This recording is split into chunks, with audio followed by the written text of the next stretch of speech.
যারা করছে তারা আরো যারা কোরআন লিখেছে তারা মূর্খ, আর যারা এখন কোরআন পড়ে তারা আরো বড় মূর্খ, এমন একটি বক্তব্য ছড়িয়ে পড়তেই উত্তাল হয়ে ওঠে পুরো এলাকা। সামাজিক যোগাযোগ মাধ্যমে ভাইরাল হওয়া সেই ভিডিও ঘিরে মুহূর্তেই তীব্র ক্ষোভে ফুঁসে ওঠে স্থানীয় জনতা, যা দ্রুত রূপ নেয় ভয়ঙ্কর সহিংসতায়। কুষ্টিয়ার দৌলতপুর উপজেলায় কোরআন ও ধর্ম অবমাননার অভিযোগকে কেন্দ্র করে এক কথিত পীরকে গণপিটুনি দিয়ে হত্যার ঘটনা ঘটেছে। এ সময় তার আস্তানায় ভাঙচুর ও অগ্নিসংযোগের ঘটনাও ঘটে। 11 এপ্রিল দুপুর 2:30টার দিকে উপজেলার ফিলিপনগর ইউনিয়নে কথিত পীরের আস্তানায় এ ঘটনা ঘটে। জানা গেছে, নিহত শামীম রেজা জাহাঙ্গীর স্থানীয়ভাবে ভণ্ড পীর হিসেবে পরিচিত ছিলেন। তিনি ফিলিপনগর গ্রামের মৃত জেসর আলী মাস্টারের ছেলে। এলাকাবাসী জানায়, কয়েকদিন আগে শামীম এক বক্তব্যে দাবি করেন, যারা কোরআন লিখেছে তারা মূর্খ, আর যারা এখন কোরআন পড়ে তারা আরো বড় মূর্খ। বাংলাদেশের প্রথম 5D AI ইনভার্টার যুক্ত সর্বোচ্চ বিদ্যুৎ সাশ্রয়ী যমুনা এয়ার কন্ডিশন। এই বক্তব্যের একটি ভিডিও সামাজিক যোগাযোগ মাধ্যম ফেসবুকে ছড়িয়ে পড়লে এলাকায় উত্তেজনা দেখা দেয়। পরে বিক্ষুব্ধ জনতা তার আস্তানায় হামলা চালিয়ে ভাঙচুর ও অগ্নিসংযোগ করে।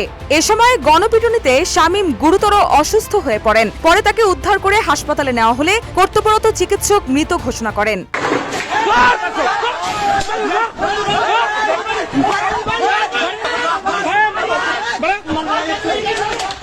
শামীম রেজার অনুসারী সুজন আলী ও জামেরুন খাতুন বলেন, তারা দরবারে অবস্থান করছিলেন। এ সময় হঠাৎ বিপুল সংখ্যক লোকজন হামলা চালিয়ে তাদের গুরুসহ উপস্থিতদের মারধর করে আহত করেন। হামলাকারীদের কাউকে তারা শনাক্ত করতে পারেননি বলে দাবি করেন। অন্যদিকে স্থানীয় কয়েকজন বাসিন্দা জানান, ফেসবুকে ছড়িয়ে পড়া ওই বক্তব্যের জেরে এলাকায় উত্তেজনা সৃষ্টি হয়, যার পরিণতিতে এই হামলার ঘটনা ঘটে।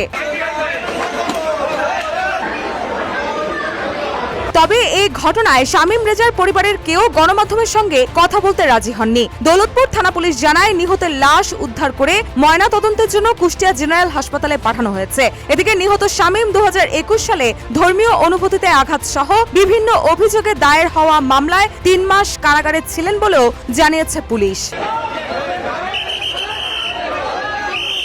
এছাড়াও কুষ্টিয়ার পুলিশ সুপার মোহাম্মদ জসিম উদ্দিন জানান, 2023 সালে তার একটি ধর্ম অপমাননাকর ভিডিও নতুন করে আবার সোশ্যাল মিডিয়ায় ছড়িয়ে পড়ে। ওই ভিডিওকে কেন্দ্র করে তৎকালীন সময়ে সেখানে উত্তেজনা তৈরি হয়েছিল। সেই পুরনো ভিডিওটি দেখে স্থানীয় ক্ষুব্ধ জনতা উত্তেজিত অবস্থায় এই হামলা চালিয়েছে। যেই ভিডিওটি ঘিরে এই হামলার ঘটনাটি ঘটেছে, সেই ভিডিওটি এখন থেকে অন্তত 3 বছর আগের। এরই মধ্যে ঘটনাটি নিয়ে পুলিশের তদন্ত চলছে, তবে এখনো কোনো মামলা দায়ের হয়নি।